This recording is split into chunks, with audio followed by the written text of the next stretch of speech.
사람들이 걱정과 염려의 근본 동기를 찾아 들어가 보면 결국은 먹고 사는 문제입니다. 예수님을 따르던 제자들도 마찬가지였어요.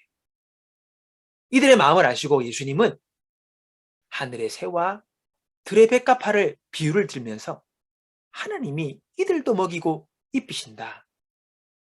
하물며 너희들을 돌보지 않겠느냐. 주님 그렇게 말씀하셨습니다. 우리의 기도 대부분이 실은 먹고 마시는 우리의 안녕의 문제를 기도합니다. 이거 필요하고 저거 필요하고 이게 기도의 대부분입니다. 근데 우리 주님은요. 이 모든 것이 너희에게 있어야 할 줄을 아버지가 아신대요. 이미 그분은 다 아신대요. 우리의 필요를 아신대요. 그러나 우리는 우리의 모든 필요를 공급하시는 하나님을 믿지 못하는 것입니다. 당장 내 수중에 쥐어져 있지 않으면, 보이지 않으면 불안해합니다.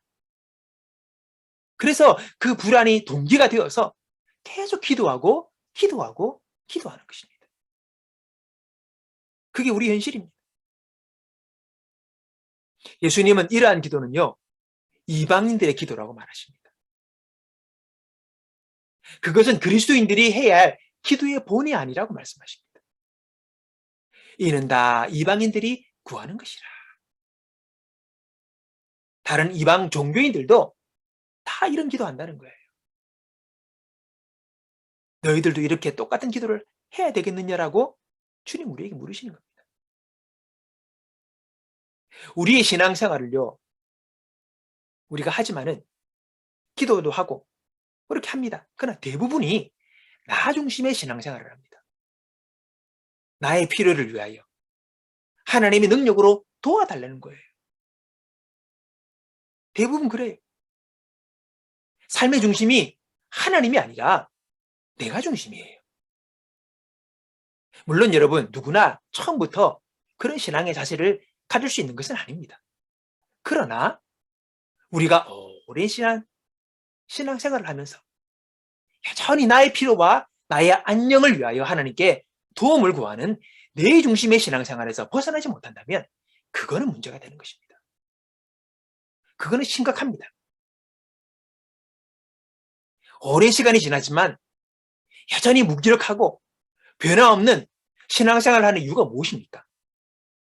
우리가 자기 중심적 자세에서 벗어나지 못할 때에 다람쥐 쳇바퀴 도는 그런 듯한 신앙의 패턴을 우리는 늘 반복할 수밖에 없는 것입니다. 여러분, 오늘 저와 여러분이 믿음을 가지기 원합니다. 정말 하나님을 믿기 원합니다. 우리 모든 필요를 아시고 우리가 구하기 전에 이미 다 아시는 하나님 아버지에 대한 믿음을 가지기 원합니다.